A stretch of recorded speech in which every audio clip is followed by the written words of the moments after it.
I want to thank the the Maryland Space Business Roundtable for meeting here. I have to tell you though, I was a brand new county executive, and I didn't have a clue as to what you are and who you are. And I was told to come to this luncheon, and I said okay. And when I was told to come to this luncheon, Senator Mikulski told me she wanted me to be there. I was a brand new county executive. I changed the schedule. I came here. I did not know who we were meeting. And I saw all these businesses gathered here. And I said, oh, this is great. Who are they? And why am I here? And she said, these are the men and women who are working in your county. And I want you to get to know them. In fact, she had her black book that she carries around. If you have met her, if you're a leader in any segment of this state, she said, here are the places we're going to visit. Did you know you had Noah? I said, I don't even know Noah. But I'm glad I have him. NASA. I said, I know NASA. They're space people. They're in Florida, right? She said, no. As you can see, I did not take science at Howard University.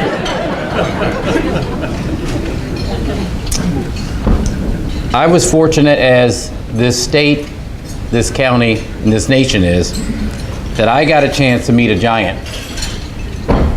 A person who cares deeply about every fiber and every section of this state and this county, who cares about our young people growing up to take advantage of every single opportunity they have before them. She knew that in order for them to realize their full potential, the person who was in charge of this county had to understand the opportunities that were out there for the county. To get to know you and your businesses. To provide the opportunities for our young people, especially for our young women.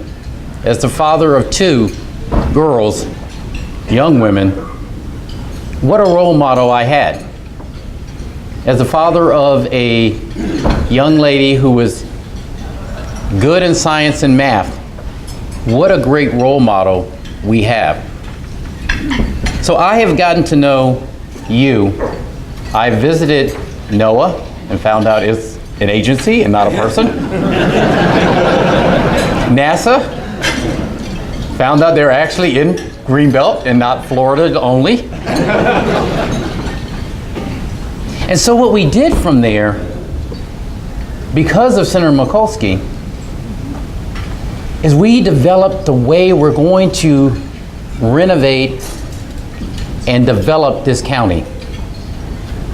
From the redevelopment at Suitland, Maryland, to Greenbelt, to right over here in College Park in the Purple Line, to the brand new hotel that will be right off Route 1, to the Whole Foods and hotel that will be in Riverdale. All because a very great lady decided she would help a novice, brand new, extremely nervous county executive realized there was more to his county than what he thought. And there was more opportunities for us to shape the mind of the people of this county, of this state, and this nation. I will be always grateful for Senator Mikulski making me come to this luncheon. I will miss her because I don't know what this county would look like if I didn't have her leadership. I certainly know what my administration would look like, and I'm so glad that she intersected into my life and into yours. Thank you, and thank you for being. For those wonderful words of introduction, and to all the people who've spoken and said those very nice and things about me. It's great to be alive and hear them now, and I very much appreciate those sentiments. And I want to acknowledge all the wonderful people at the head table and all of those of you in the audience. I could walk around each table and either know somebody at it, maybe know the whole table, or certainly know when I say, what do you do? And like A1 Solutions said, we do flight direction. We help you get there. And I said, how about getting back? But look at what they do, and from table to table to table. Because for me, coming here every year was not about money or numbers and statistics. It was really about you. You see, I've always felt that my job was to help you be you. That's what my job was. And I've been happy to come to the Space Roundtable for over 27 years when you got started to try to just kind of give you an update about what's going on in Washington. During all those years, I've come to love science, I've come to love space, and I certainly love all of you. I feel like I know each and every one of you personally, because I've gotten to know what we actually do in terms of space science and all of the wonderful things that occur here at the various facilities in Maryland. And I'm going to thank you for just being you. You know, every day, in every way, you get up to think about how you can make our community and our country a better place in what we do, what we discover, what we share, and what we give away to the world. From the very first day, I was inspired by the Maryland space community. Those wonderful government agencies that I took Roshern on a tour. You see, I took that same tour 30 years ago, Roshern, when I started out. Here I was, you know, coming out of Baltimore to the United States Senate. The Washington suburbs gave me a chance and voted for me. Baltimore knew me, but the others weren't so sure, you know, and I wanted to be sure that I got to know what was going on. And I came to NASA Goddard. And then NOAA was still downtown. We helped move it here. And then I said, my God, I've got to worry about a space program in Virginia. I've got to worry about Maryland. But oh, I knew that Wallops would pack a Wallops.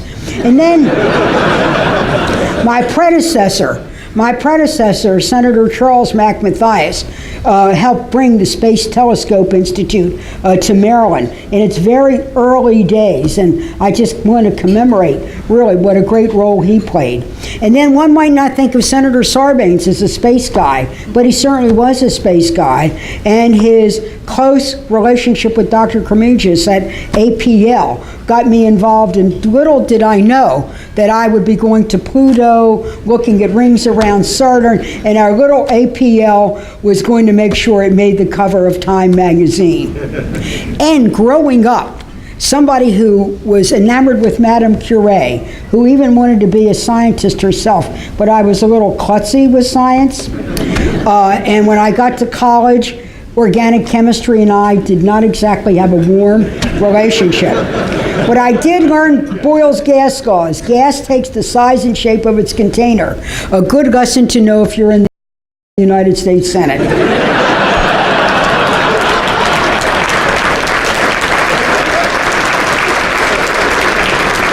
I won't go into thermodynamics and entropy and so on. I'm supposed to keep my remarks short.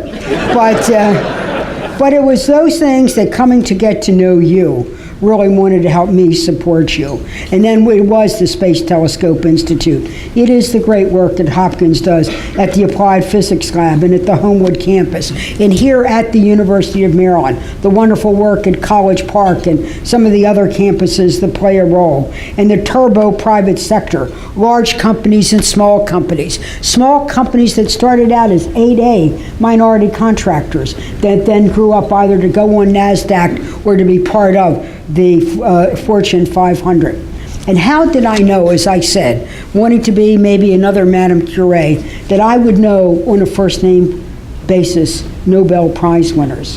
And little did I know that 3 of them in Maryland would be associated with the space program. Dr. Giacconi from the Space Telescope Institute, one of the early executive director. Certainly Dr. John Mathers here at Goddard. And then most recently, Dr. Adam Rees over at Johns Hopkins. 3 Nobel Prizes, and I know them as Ricardo, John, Adam, hi guys. But isn't the great work that they do? Because you see, everything I've done is not about me, but it's about you. You're so important to this community and to this country. Yes, we love the technology that's developed and the science that is explored, but it's people, people, people. Behind every technology is a human being who has invented it, got it going where it needed to go. Behind every new idea we've had are the people who thought it up and made it happen. So that's why it's been my job to help you be you, and I want you to know that I'm so proud of you and who you are. Over the years, we've done great things together. It's been thick and it's been thin. It's been rough, and sometimes I've had to be a little tough, but we've got it going. We stuck together and watched great scientific things happen. And I got to know the brilliant people at Goddard, APL, Space Telescope Institute, Wallops. And we've had a lot of tremendous successes, some of which was returning the shuttle to flight after the awful, awful Challenger and Columbia accidents.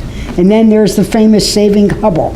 And then it's been about the Wallops Space Coast launching, well, it was like a space coach, launching cargo to the International Space Station. And we explored every planet from Mercury to Pluto. And along the way, we helped modernize the National Weather Service, where we are the epicenter on weather here. And what does that mean? Just about great careers.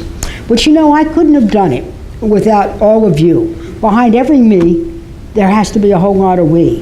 This is why I believe in public institutions, public schools, public libraries, public support for higher education. I also believe in bipartisanship. You see, I think one of the greatest ships is friendship. But one of the greatest things to keep the ship of state afloat must be bipartisanship. We do need to learn to be able to get along. In my early days in the United States Senate, I could have not done the things that I did early on without the wonderful help of 2 astronaut senators, Senator Jake Garn, a member of the other party, and Senator John Glenn. When I came to the Senate and went on the Appropriations Committee, a terrible, terrible thing happened. It was the Challenger accident. We had to think about it. We had to know what to do. I was new on the committee. But you know who headed the committee that funded NASA? It was Senator Jake Garn. People said, how would they ever get along? A Mormon out of Utah on the more fiscally conservative side, and this brassy person just fresh out of Baltimore learning the space program. But I was willing to learn, and I was willing to listen, and Senator Goddard was willing to teach. And together, we could bring our parties together. And working with John Glenn, who brought so much knowledge, savvy, and credibility, we were able to do it. And then we've been working continually with Senator Kit Bond, and now with Senator Richard Shelby of Alabama. When I came to the Senate, it was very exciting for me. It was a new job. There were new allies. There were new committees. And little did I know, though, as I said, that we would face, within hours of being sworn in, the terrible Challenger accident. And then that's when I got to know the space program. Not only what went wrong, but what was there to make it right. The people of NASA, whether you were in a rocket ship or you were at a desk or you were at a computer, the daring, the courage, the determination, and also to get to know our astronauts who are willing to give it all, and they have. And then there was another astronaut that I got to know, Dr. Sally Ride. You see, Al Gore and I were in the Senate. Al chaired the authorizing committee, and I became the chair of the Appropriations Committee. And Al said, we want to meet Dr. Ride. And I'd heard about her. I'd been down for her launch when she went into space and took so many of us in our hearts and dreams with her. And Gore said to me, Dr. Ride is working on a strategic plan for NASA. You know how yet one more strategic plan for NASA. If I had $1 billion for every strategic plan, we wouldn't have one damn problem. But Dr. Ride talked to then Senator Gore and myself and some others who had gathered and said, Senators, I believe there's an opportunity to go and search for intelligent life. We perked up, we squared our shoulders, we went to the edge of our chairs. Was this going to be a space whisperer? Were we going to know something? She said, I believe it's on the planet Earth. And then that's when she suggested, along with other scientists, to begin to look at our own planet as if it were a distant star. And then out of that came our whole work on Earth science. And it came right here where Goddard is the epicenter for space science. And I truly believe that what has happened at Goddard, with Goddard Sparks and other scientific agencies and communities, will ultimately be what helps lead the way. Goddard's budget is modest compared to federal government's, $4.6 billion, but it does lead in earth science. It's the home to a 2006 Nobel Prize winner. It peers into the secrets of the universe, learning about the sun, Mercury, and heliophysics and others, planetary science. And then, of course, there is the Hubble. Well, me and the Hubble. Wow. You know, the Hubble ranks up there with one of my proudest accomplishments. You know, when the press interviewed you at this stage of a career, they say, what is your proudest accomplishment? Well, that's like saying, what's your favorite kid, you know? So, but I will tell you, saving the Hubble and being part of the Hubble has been one of my greatest accomplishments that has given me the greatest pleasure. I know that in 2015 we celebrated the 25th anniversary. Who would have thought the Hubble would have kept going this long?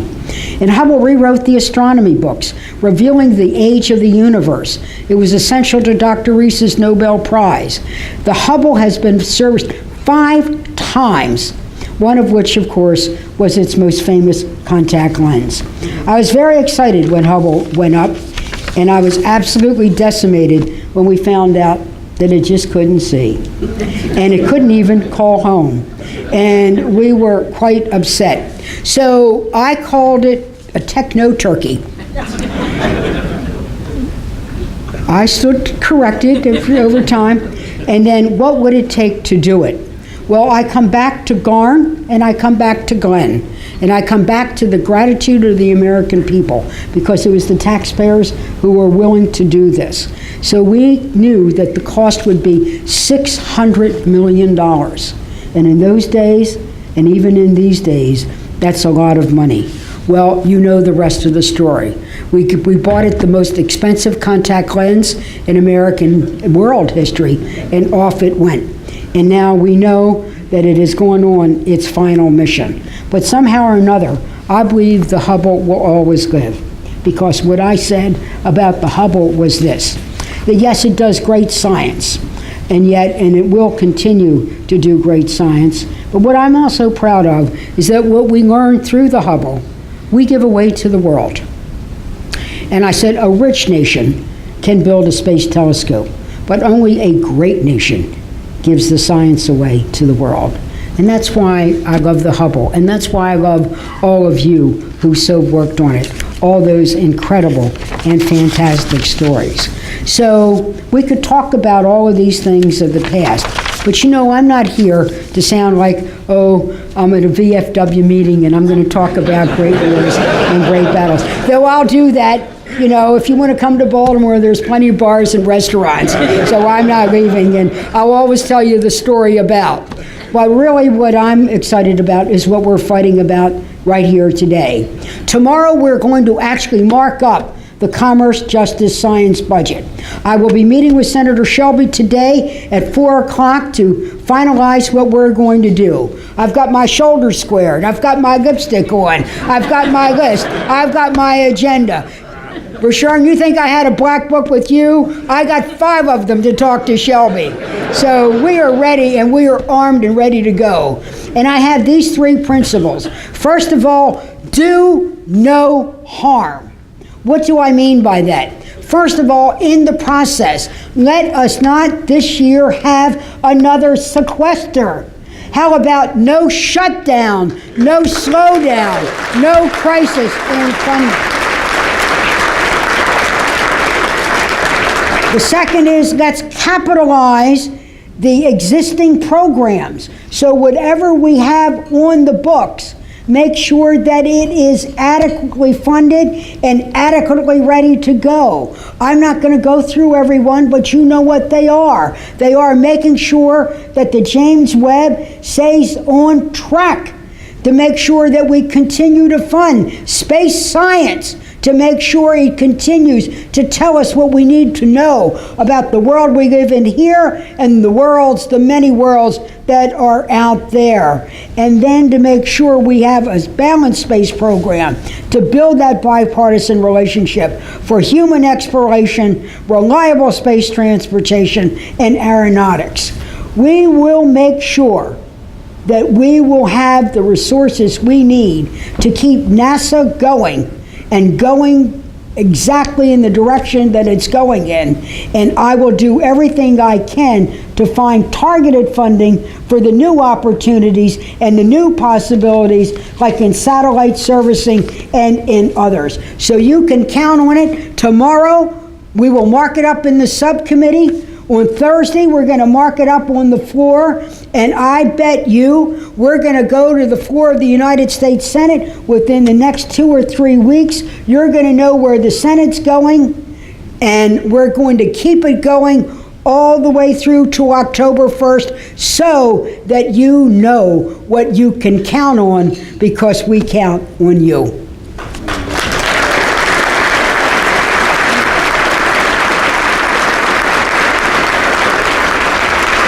But along the way, we're not only going to worry about NASA, we are going to worry about NOAA to see what we can do to make sure they keep on doing the great work, whether it's in the weather, whether it's in our fisheries, to make sure our satellites are fit for duty and well managed and are right there over there in Suitland. Also, we're going to be supporting the National Science Foundation. You know, there are those that want $17 billion now more for the military. 17 billion more in something called OCO, where it won't count against the budget. I'm not going to get into a big fight with John McCain about that, but if he wants $17 billion, I'm not going to argue with that, but I want $17 billion for science, so that we have the cutting edge that we need to be able to do.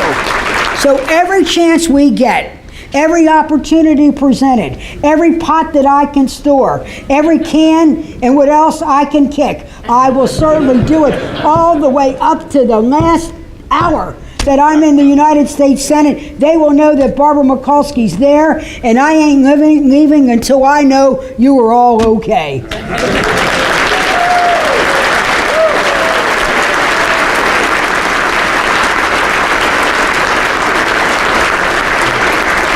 So we need to be able to stand up for the future. And I want you to know I will continue to be in Baltimore. I am turning a page. I'm not writing a final chapter. But part of what I'm going to be doing, and what I hope you will do too, is to stand up for the future. And we do need to organize and mobilize, not about politics, but to make politics work for the people and make it work for the United States of America. And we need to stand up for science. We need to stand up for discovery. We need to stand up for exploration. It is in our national DNA. We need to keep on doing it. And we need to fund it in a way that is sustainable, reliable, and undeniable. That when you start a project or a research program or want to do a business to help, that you can carry it all the way through the future. And we also need to stand up for our scientists. We need to stand up for our scientists. First of all, that they have the right resources. If they go to all that hard work and that enormous expense now to get their education, they need to make sure that we have a career to support that next generation. And the other thing is that within the Congress of the United States, I need all of the scientific agencies to stand up for scientists when they come to testify. Scientists should not be subpoenaed to talk to the United States Senate over budgetary matters or so on.